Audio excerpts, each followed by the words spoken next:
The Vailori Empire had ruled the Andara star cluster for 12,000 years. Their people had pale blue skin and silver eyes that seemed to glow in dim light. They were proud. They were ancient.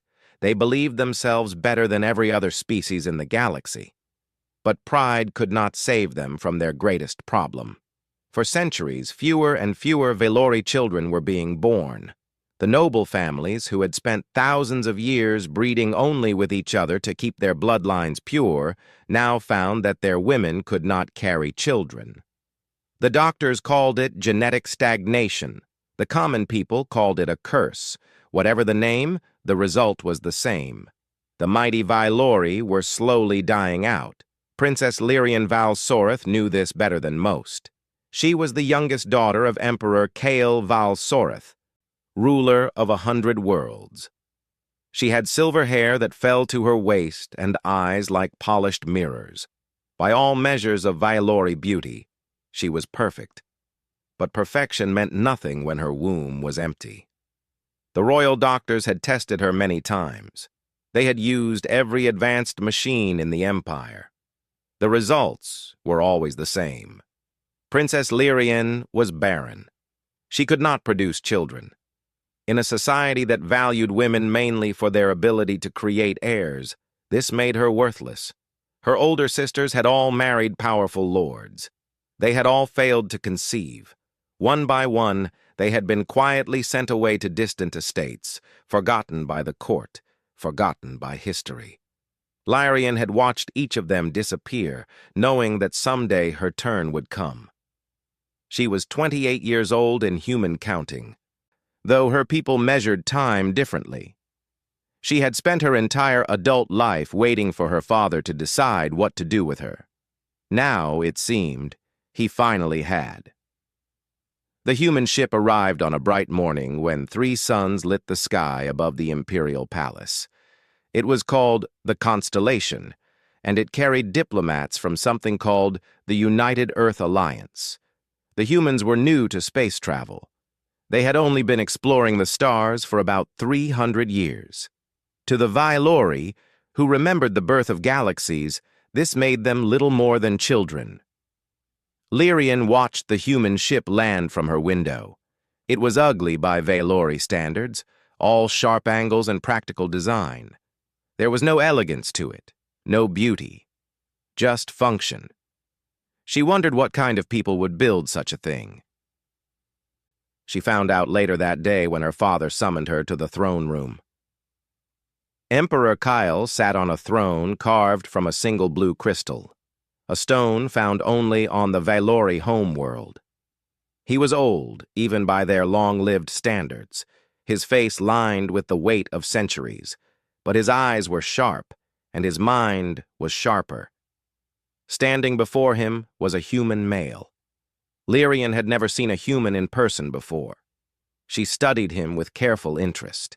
He was tall, with broad shoulders and skin that was a warm brown color, much darker than the pale blue of her people. His hair was black with streaks of gray at the temples, cut short in a practical style. His eyes were brown, a color that seemed strange and earthy to her. He wore a uniform of dark blue with medals on his chest. He looked solid, strong, simple. "This is Commander Nathan Cole," her father said. "He leads the human diplomatic mission." Nathan Cole bowed his head politely. "Your Majesty." "And this," the Emperor continued, gesturing toward Lyrian, "is my daughter, Princess Lyrian Valsoreth." The human looked at her. Lyrian expected to see desire in his eyes, the way Vailori males sometimes looked at her before they learned of her condition. Instead, she saw something else. Curiosity, perhaps, and something that might have been kindness. "Princess," he said, and bowed his head to her as well. "Commander," she replied, keeping her voice cold. Her father wasted no time with pleasantries.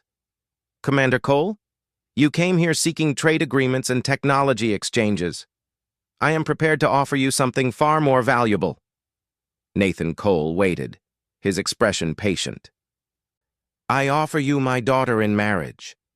The silence that followed was heavy enough to crush stone.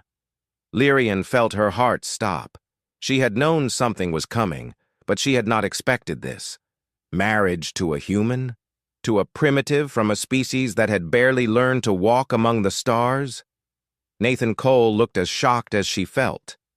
"Your Majesty, I am not sure I understand.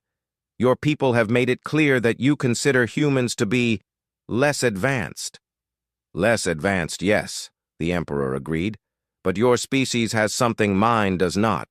Genetic strength, adaptability. Your people breed easily on every world you touch. You mix your bloodlines freely and grow stronger for it. My people have become too pure, too refined. We are dying because we cannot change." He leaned forward on his throne. "My daughter has been declared barren by our doctors. No Valori male can give her children, but perhaps a human can." Lyrian wanted to scream. She wanted to run from the room and never return, but she had been trained since birth to show no emotion, to be a perfect Valori princess. So she stood still and silent while her father sold her like livestock. Nathan Cole was quiet for a long moment. When he spoke, his voice was careful. "This is not the kind of decision I can make alone. I would need to contact my government." "Of course," the Emperor said. "Take whatever time you need, but understand what I am offering.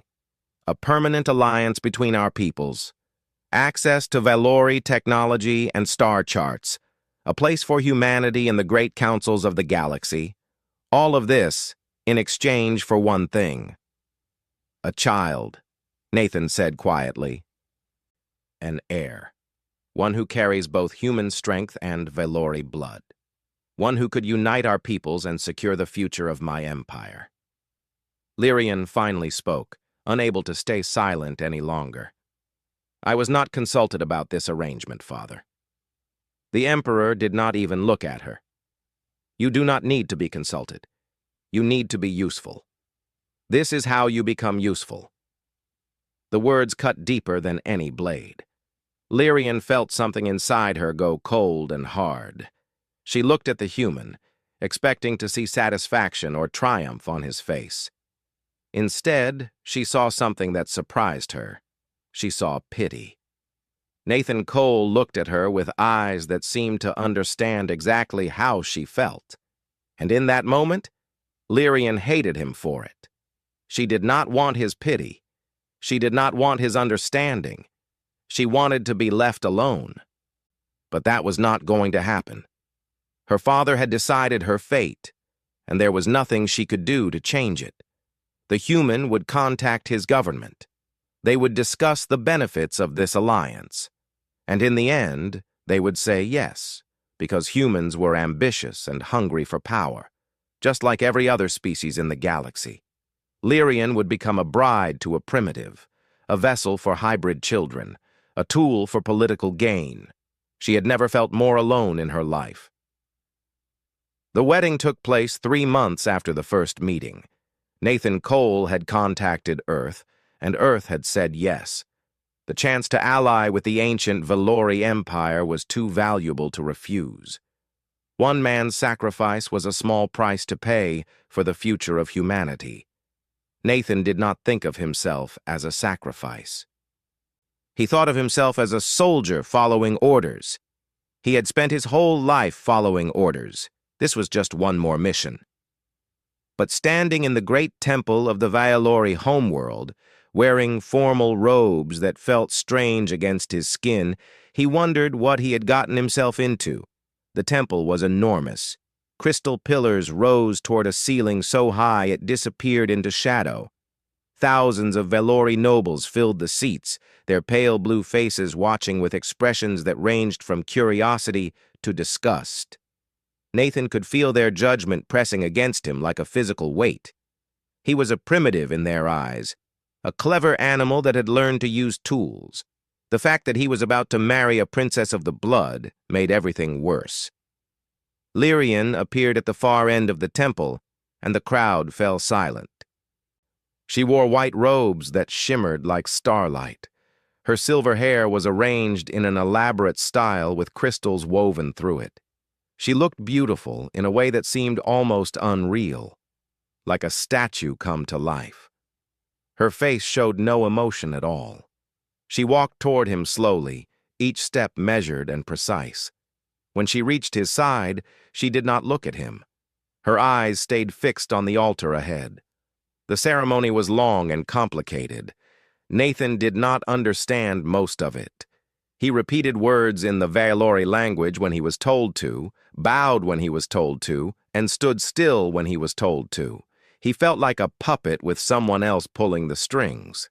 When it was over, they were married. Princess Lyrian Val Soreth was now his wife. He was now a member of the imperial family, at least in name. The feast that followed was even more uncomfortable than the ceremony.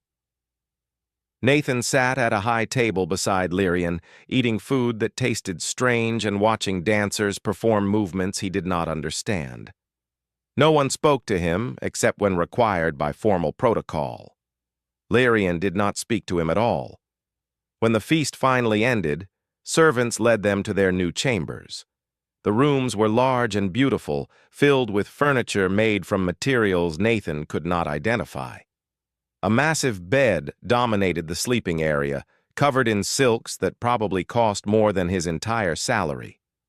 As soon as the servants left, Lyrian moved to the far side of the room. She stood with her back to him, looking out a window at the stars.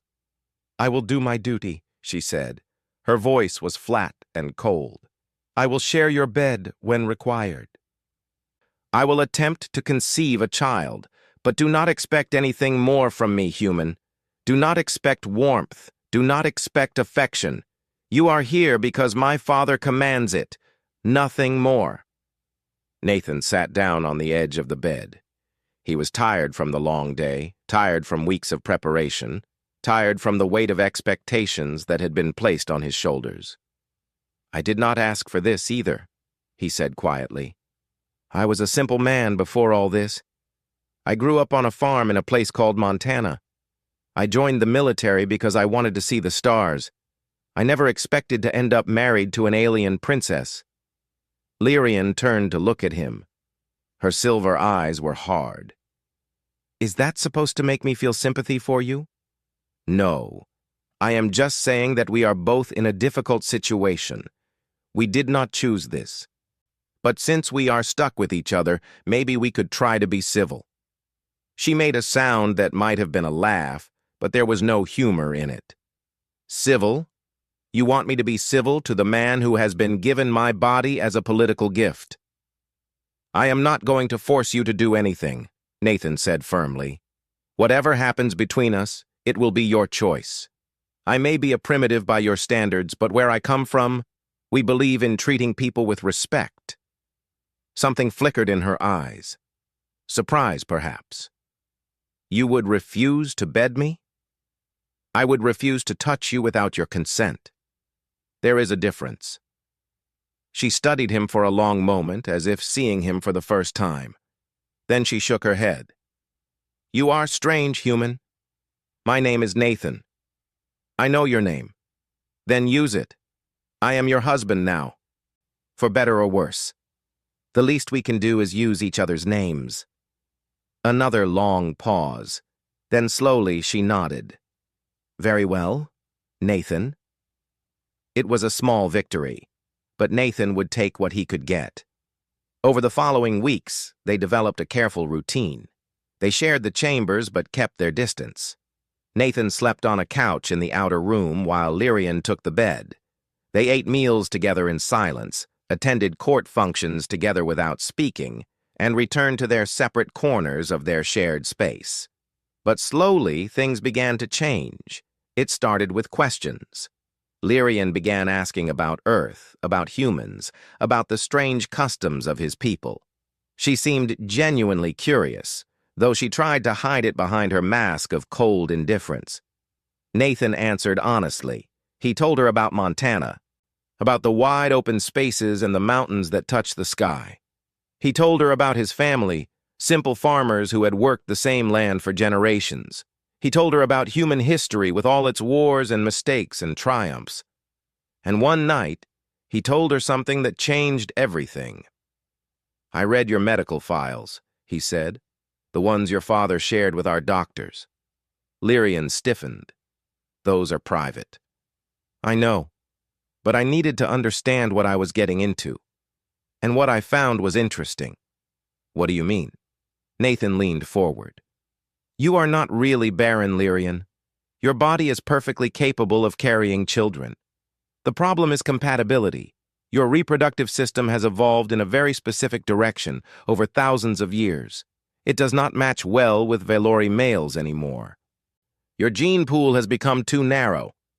She stared at him. "That is not what the doctors told me."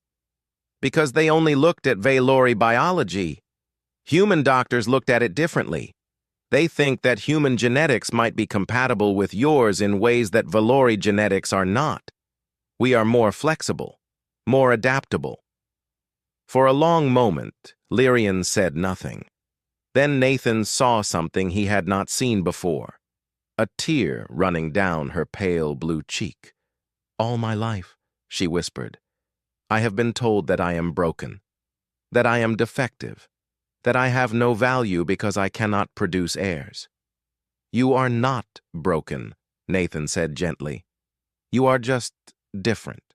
And sometimes different is exactly what is needed." She looked at him with eyes that held a new emotion, something fragile and uncertain. Something that might have been hope. 3 months passed, and Lyrian began to change in ways she did not expect. It started with small things. She stopped leaving the room whenever Nathan entered. She began to sit closer to him during meals. When he spoke, she actually listened instead of pretending he was not there. She found herself curious about him in ways that confused her. He was so different from the Valori males she had known all her life. They were cold and calculating, always measuring the political value of every word and action. Nathan was warm and direct. He said what he meant, and meant what he said. There was no hidden agenda behind his brown eyes. One evening she asked him about his childhood. Nathan smiled, and Lyrian noticed for the first time that his smile changed his whole face. It made him look younger, softer, more approachable. "I grew up on a ranch," he said. "My parents raised cattle and grew crops. It was hard work, but good work. I learned how to ride horses before I learned how to read." "Horses?" Lyrian asked. "What are horses?" Nathan laughed. It was a warm sound, full of genuine amusement. "They are animals, big animals with 4 legs. Humans have been riding them for thousands of years. They are beautiful creatures, smart and loyal. I will show you pictures sometime." "I would like that." The words surprised her as much as they surprised him. She had not meant to say them, but they were true. As the weeks passed, they began to spend more time together. Nathan taught her card games from Earth. Lyrian taught him the basics of Valori music. They walked together in the palace gardens, talking about everything and nothing. And somewhere along the way, Lyrian stopped thinking of him as a primitive. She began to see him as a man, a kind man, a patient man, a man who treated her with more respect than any Valori male ever had. She also began to notice other things. The way his shoulders moved when he walked, the sound of his laughter, the warmth in his eyes when he looked at her. Feelings stirred inside her that she had been taught to suppress since childhood. Valori did not love. Love was a weakness, an emotion that clouded judgment and led to poor decisions. Marriage was about duty and bloodlines, not feelings. But Nathan made her feel things she could not name. One night, as they sat together watching the moons rise outside their window, Lyrian made a decision. She reached out and took his hand. Nathan looked at her with surprise but did not pull away. His hand was warm against her cool blue skin. His fingers were rough from years of work, so different from the soft hands of Valori nobles. "I think," she said slowly, "that I am ready." He understood what she meant. Are you sure? Yes. She met his eyes. I am sure. What happened that night changed everything. Nathan was gentle and patient, letting her set the pace. He asked what she wanted, what she needed, what felt good. No one had ever asked her such questions before. No one had ever cared about her pleasure, her comfort, her happiness. Afterward, she lay in his arms and felt something she had never felt before. She felt safe. 6 weeks later, the doctors confirmed what Lyrian had already begun to suspect. She was expecting. The news spread through the palace like fire through dry grass. The Barren princess was carrying a child, the human's child. It was impossible. It was unthinkable. It was a miracle. Emperor Kale received the news with satisfaction. His gamble had paid off. Human genetics had done what Valori genetics could not. This child would secure the future of his bloodline. The noble houses had different reactions. Some were excited by the possibilities. If human Valori mixing could produce children, then perhaps the fertility crisis could be solved. Perhaps their dying empire could be saved. But others were horrified. The purist faction, who believed in keeping Valori blood pure at all costs, saw the pregnancy as an abomination. A half-human heir was not an heir at all in their eyes. It was a contamination, a stain on the imperial bloodline that could never be washed clean. Lyrian heard the whispers as she walked through the palace corridors. She saw the looks of disgust on certain faces. She knew that not everyone was happy about her miracle. But she did not care. For the first time in her life, she was going to be a mother. For the first time in her life, she had value beyond politics and bloodlines. For the first time in her life, she was happy. Nathan stayed close to her in the weeks that followed. He went with her to every doctor visit. He held her hand when she felt sick in the mornings. He talked to her belly, telling their unborn child stories about Earth and Montana and horses. You know the baby cannot hear you yet, Lyrian said one night, watching him with amusement. Maybe not, Nathan agreed. But I want her to know my voice when she finally can hear. Her? He shrugged. Just a feeling. Lyrian smiled. She was doing that more often now, smiling. It still felt strange on her face, but Nathan made her want to do it anyway. Tell me about Snow again, she said, settling back against the pillows. Her belly was just beginning to show, a small curve beneath her robes. Nathan settled beside her and began to talk. He told her about winters in Montana, about white fields that stretched to the horizon, about the way fresh snow sparkled in the morning sun. He told her about snowball fights with his brothers, about building snow forts, about drinking hot chocolate by the fire while storms raged outside. It sounds beautiful, Lyrian said softly. It is. And someday, I will take you there. You and our daughter. We will build a snowman together. What is a snowman? Nathan laughed and pulled her closer. I have so much to teach you. Lyrian rested her head on his shoulder and felt his warmth against her skin. Outside, the stars wheeled across the sky, ancient and eternal. Somewhere out there was Earth, a small blue world full of strange wonders she had never seen, and growing inside her was a child who would belong to both worlds. She placed her hand on her stomach and felt something that might have been her daughter moving. I love you, she whispered. She was not sure if she was talking to Nathan or the baby. Perhaps it did not matter. Perhaps love was big enough for both of them. Not everyone in the Empire celebrated the princess's pregnancy. Lord Varath Val Torin stood in his private chambers, staring at a holographic display that showed Lyrian walking through the palace gardens. Her hand rested on her swelling belly. The human walked beside her, his arm around her waist. They were laughing together. The sight made Varath sick. He was the Emperor's nephew, the son of the Emperor's younger brother, who had died in a border skirmish decades ago. For most of his life, Varath had believed that he would inherit the throne. The Emperor's daughters had all been declared barren. There were no male heirs. When the old man finally died, the crown would pass to Vareth.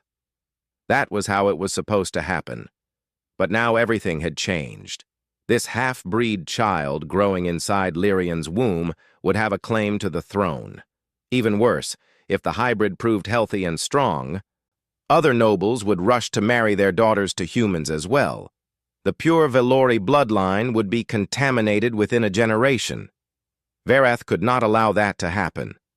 He was not alone in his thinking. The purist faction had existed for centuries, fighting against any mixing of Velori blood with lesser species. They had tolerated the marriage to the human because they expected it to fail. A barren princess and a primitive mammal? Nothing would come of it. They had been wrong. Now the purists came to Vareth with a plan. "The child must not be born," said Lady Coria Valshan, the leader of the faction. She was old and cold, with silver eyes that held no warmth at all. "If the hybrid lives, it will be the beginning of the end for our people. The Emperor will protect her," Vareth said. "He has increased security around the princess. Guards follow her everywhere." "Guards can be bought or avoided." Lady Coria smiled, and it was not a pleasant expression. "The princess has a new handmaiden, a young woman named Sarah. She has been with the purists since childhood. She will do what is necessary." Vareth considered this. "If she is caught, the investigation will lead back to us." "She will not be caught. And even if she is, she will die before revealing anything useful. The purists train their agents well. It was a risk, but the alternative was watching everything he had worked for disappear. Watching a half-human child take the throne that should have been his. "Do it," Vareth said. The attempt came in Lyrian's 7th month of pregnancy. Nathan had been meeting with human engineers on the other side of the palace. They were discussing plans for a new trade facility, a project that would strengthen ties between Earth and the Empire. The meeting ran long, and by the time it ended, the suns were setting. He was walking back to his chambers when the alarm started. The sound cut through the palace like a blade. Nathan broke into a run, his heart pounding. He knew those alarms. They meant danger. They meant someone was attacking. "Please," he thought, "please let her be safe." He ran through corridors of blue crystal, shoving past servants and guards. The alarms seemed to grow louder with every step. By the time he reached Lyrian's chambers, he could barely breathe. A dozen Imperial guards surrounded the door. Their weapons were drawn. When Nathan tried to push through, they blocked his path. "Let me in," he demanded. "That is my wife in there." "The princess is safe," one of the guards said. "The threat has been contained." Nathan did not care about contained threats. He cared about Lyrian. He cared about their daughter. He pushed harder, and something in his eyes must have convinced the guards, because they finally stepped aside. The scene inside made his blood run cold. Lyrian sat on the floor, her back against the wall. Her silver hair was wild and tangled. Her robes were torn. In her hand, she held a knife covered in blue blood. On the floor in front of her lay a young Velori woman. One of her handmaidens. Sarah, Nathan remembered. She had only been serving Lyrian for a few weeks. Sarah was dead. Her throat had been cut. Nathan knelt beside his wife. "Are you hurt? Is the baby hurt?" Lyrian looked at him with eyes that were wide with shock.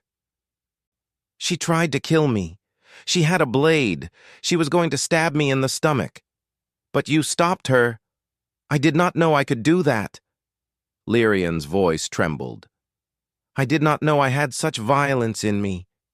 When she raised the blade toward my child, something happened. Something woke up inside me. I took the knife from her and I just... She began to shake. Nathan pulled her into his arms and held her tightly. "You protected your baby," he said. "That is not violence. That is love. That is a mother defending her child." "I killed her, Nathan. I killed someone." You did what you had to do, and our daughter is alive because of it." Guards and doctors rushed into the room. They checked Lyrian for injuries, checked the baby's heartbeat, cleaned the blood from her hands. Through it all, Nathan stayed at her side. He did not let go of her hand. The investigation that followed revealed everything. Under interrogation, members of the purist faction broke down and confessed. They named Lord Vareth as the mastermind behind the assassination attempt. They described meetings, payments, and plans. The evidence was overwhelming. Emperor Kale was not a forgiving man. When he learned that his own nephew had tried to murder his daughter and grandchild, his rage was terrible to see. Varath was arrested along with Lady Coria and dozens of other conspirators. Their trial lasted less than a day. The verdict was death. The executions were public, held in the great plaza where millions could watch. Nathan did not attend. He stayed with Lyrian, who was still recovering from the trauma of the attack. "It is over," she said quietly as they watched the broadcast together. On the screen, Vareth was led to the execution platform. His face was pale with fear. "Is it?" Nathan asked. "There will be others who think like he did. Others who do not want our daughter to exist." "Yes, there will always be others." Lyrian placed her hand on her belly. "But they will not succeed. I will protect her with my last breath, and so will you." Nathan covered her hand with his. "Always." On the screen, the execution began. Nathan looked away, but Lyrian watched until the end. When it was over, she let out a long breath. "He was my cousin," she said. "I played with him when we were children. I never thought he would try to kill me. Power makes people do terrible things. Yes, it does." She turned to look at him. "Promise me something, Nathan. Promise me that we will raise our daughter differently. That we will teach her to be good and kind, not cruel and ambitious. That we will never let power corrupt her." Nathan kissed her forehead. "I promise." Outside, the suns had set and the stars were coming out. Somewhere among those stars was Earth, a blue marble hanging in the void. And somewhere inside Lyrian's womb, their daughter was growing stronger every day. The conspiracy had failed. The child would be born, and nothing would ever be the same. The labor began on a quiet night when the moons were full. Lyrian woke Nathan with a hand on his shoulder. Her face was calm, but her silver eyes were bright with pain. "It is time," she said. They had prepared for this moment. Doctors had been standing by for weeks, ready at a moment's notice. Human medical experts had traveled from Earth to assist, bringing equipment and knowledge that the Vailori did not have. This was the first human Vailori birth in history. No one knew exactly what to expect. Nathan helped Lyrian to the medical wing of the palace. She walked slowly, stopping every few minutes when contractions seized her body. She did not cry out. She barely made a sound. Her Vailori training held, even now. The birthing chamber was filled with doctors from both species. Machines beeped and hummed. Screens displayed information that Nathan could not read. He felt useless surrounded by so much technology, but he refused to leave Lyrian's side. "Talk to me," she gasped, as another contraction hit. "Tell me about the snow." So Nathan talked. He described the winters of his childhood, painting pictures with words while his wife fought to bring their daughter into the world. He told her about the quiet mornings after a storm, when the world seemed wrapped in white silence. He told her about his mother making pancakes, about his father reading by the fire, about the dogs that slept at his feet. "It sounds so peaceful," Lyrian whispered. "It was. And someday we will take our daughter there. She will run through the snow and make angels in the drifts. She will taste hot chocolate for the first time. She will learn to ride horses." "Angels? What are angels?" "Beings from human religion. They have wings and watch over people." When children lay in the snow and move their arms and legs, they leave marks that look like wings. We call them snow angels. Lyrian tried to smile, but another contraction turned it into a grimace. She squeezed Nathan's hand so hard he thought the bones might break. Hours passed. The labor was longer and harder than anyone had expected. The doctors exchanged worried glances that Nathan tried to ignore. He focused on Lyrian, on keeping her calm, on reminding her to breathe. "You are doing so well," he told her. "You are so strong. Our daughter is lucky to have you as her mother." "I am frightened," Lyrian admitted. It was the first time she had ever said those words out loud. Valori did not admit fear, but this was not a normal situation. Nothing about this was normal. "I know. I am frightened too, but we are going to get through this together." More hours passed. The suns rose and filled the chamber with golden light. Lyrian was exhausted, her silver hair soaked with sweat, her body trembling with effort. But she kept fighting, and then finally the doctor said the words they had been waiting to hear. "It is time to push." What happened next was a blur of pain and noise and frantic activity. Nathan held Lyrian's hand and whispered encouragement. The doctors shouted instructions, machines beeped louder and faster, and then a new sound filled the room, a baby's cry. The cry was strong and loud, echoing off the crystal walls. It was the most beautiful sound Nathan had ever heard.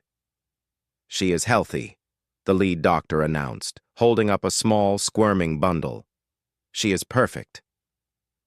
They placed the baby in Lyrian's arms. Nathan leaned close, looking at his daughter for the first time. She was smaller than a human baby would be, but larger than the average Valori newborn. Her skin was a soft lavender color, a blend of her mother's blue and her father's brown. Her eyes, when they opened, were silver like Lyrian's, but with flecks of brown around the edges. A tuft of dark hair covered her head. She was beautiful. She was a miracle. She was theirs. "Hello, little one," Lyrian whispered. Tears streamed down her face, something Nathan had rarely seen. "Welcome to the universe." Nathan touched his daughter's tiny hand. Her fingers wrapped around his thumb, holding on with surprising strength. "She is amazing," he said. "You are amazing." The door opened and Emperor Kale entered the chamber. Guards moved to stop him from approaching, but he waved them aside. He walked to the bed and looked down at his grandchild. For a long moment, he said nothing.